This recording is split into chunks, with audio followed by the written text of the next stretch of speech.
Shalom dan selamat pagi Bapak Ibu yang terkasih. Kasih karunia Tuhan senantiasa menyertai kita semua. Sebelum kita beraktivitas hari ini, marilah kita mendengarkan firman Tuhan. Kita berdoa.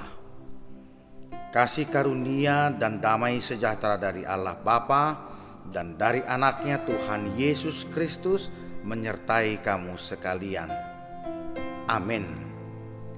Firman Tuhan yang menjadi kekuatan dan renungan bagi kita hari ini diambil dari kitab 1 Korintus pasal 15 ayat 43. Demikianlah firman Tuhan.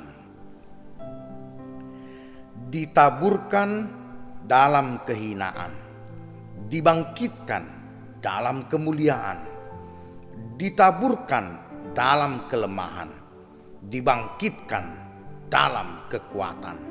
Demikianlah firman Tuhan. Bapak Ibu yang terkasih, di dalam penginjilan yang dilakukan oleh Rasul Paulus kepada jemaat di Korintus, banyak dari jemaat Korintus mempertanyakan pengajaran akan kebangkitan, terlebih dalam kebangkitan daging orang yang sudah mati.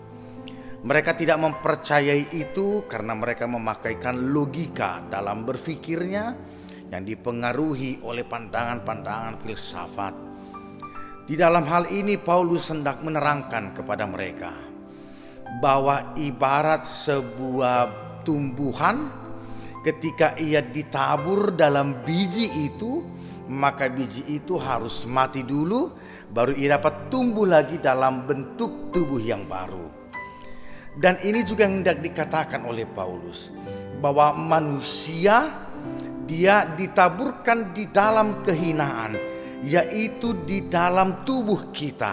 Karena tubuh kita sudah masuk ke dalam dosa, kita yang jatuh ke dalam dosa, maka tubuh kita tidak lagi dapat masuk ke dalam yang tidak berdosa atau di dalam sorga.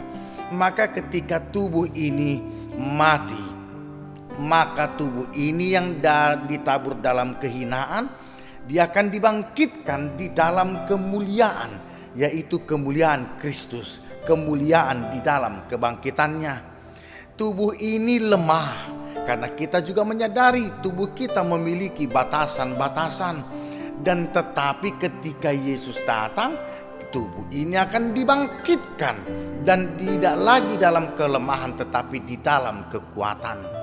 Tetapi kita tidak memakai tubuh alamiah lagi, tetapi Allah akan memberikan tubuh ragawi yang baru yang disebut dengan tubuh rohania oleh Paulus. Dan di dalam tubuh rohania inilah dia tidak lagi tidak layak, dia tidak lagi dalam kehinaan, dia tidak lagi di dalam kelemahan, tetapi sudah di dalam kemuliaan kebangkitan Kristus itu sendiri. Maka tidak mungkin yang binasa akan masuk ke dalam yang tidak binasa kalau dia masih memakai dalam hal yang binasa. Inilah tubuh rohania yang akan diubah, diberikan oleh Allah itu sendiri ketika kita dibangkitkan oleh Yesus kembali.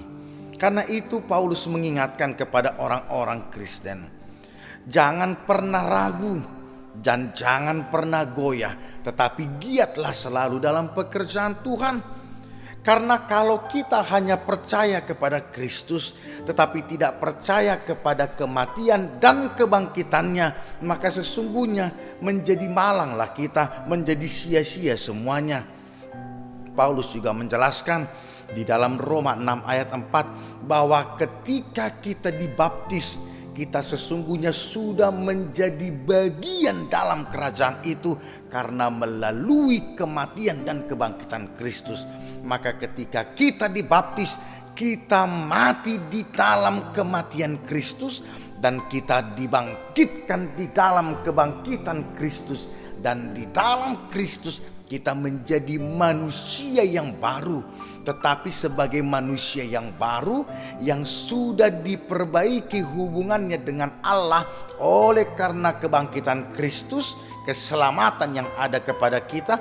Tetapi kita harus mempekerjakan keselamatan itu di dalam hidup sehari-hari melalui perbuatan-perbuatan kasih, melalui hidup yang saling mendukung, melalui hidup yang saling mendoakan, sehingga yang sudah dibaharui oleh Kristus mengerjakan pekerjaan Tuhan adalah hidup seturut dengan kehendaknya, tidak lagi hidup di dalam masa lalu, hidup di dalam keberdosaan. Tubuh alamiah adalah tubuh Adam pertama, tetapi dia yang bangkit, dia menjadi yang sulung dari orang yang bangkit, maka kita akan menjadi Adam yang diperbaharui sebagaimana dia yang nyata sudah dibangkitkan oleh Allah itu. Maka itu Paulus juga mengatakan, dan jika Kristus tidak dibangkitkan, maka sia-sialah kepercayaan kamu dan kamu masih hidup di dalam dosamu.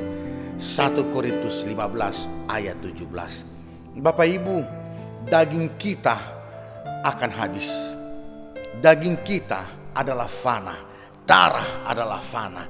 Tetapi di dalam iman kepada Kristus, Ia akan datang memperbaharui yang alamiah ini menjadi tubuh sorgawi, tubuh rohania yang tidak binasa dan yang bukan dalam kehinaan. Dan di sanalah kita akan bersama Dia di dalam kekekalan yang abadi yang tanpa ada kefanaan. Karena itu jangan ragu dan jangan pernah goyah. Tetap di dalam iman, hanya satu dasar iman, yaitu di dalam Yesus Kristus, di dalam kematian, dalam kebangkitan, dan di dalam kenaikannya. Itu adalah peristiwa nyata yang terjadi dalam dunia dan yang harus menjadi dasar iman kita. Kalau tidak, segalanya akan menjadi sia-sia. Ibarat tumbuhan, dia harus mati baru dia bangkit, tumbuh kembali dalam tubuh yang baru. Manusia pun demikian, yang akan menerima tubuh rohani karena dia sudah mengalahkan maut. Maka kita akan mengatakan, maut telah ditelan dalam kemenangan. Hai maut, di manakah kemenanganmu? Hai maut, di manakah sengatmu? Karena kita sudah mendapatkan tubuh rohani itu, karena kita terus memelihara iman di dalam Yesus Kristus. Tuhan memberkati dan menguatkan kita semua. Amin. Kita berdoa. Kami mengucap syukur kepadamu Bapa. Sungguh begitu besar kasih-Mu melalui pengorbanan Yesus Kristus, sehingga kami dipulihkan kembali di dalam hubungan denganmu. Dan ketika kami percaya dalam iman kepada Kristus di dalam kematian dan kebangkitannya, maka kami juga akan Engkau bangkitkan dari kematian. Kami tidak lagi berujung dalam kematian. Dan ketika Engkau datang kedua kali dan Engkau memberikan penghakiman yang terakhir, membangkitkan kami sebagai orang yang percaya dan hidup seturut dengan kehendak Tuhan, Tuhan memberikan tubuh rohani sehingga kami yang ditabur dalam kehinaan jasmani yang penuh akan dosa tidak lagi di dalam kedosaan, tetapi di dalam kemuliaan kebangkitan Kristus. Tubuh yang lemah itulah yang menjadi ditaburkan kepada kami, tetapi kami dalam kekuatan kebangkitan Kristus sebagai orang yang percaya.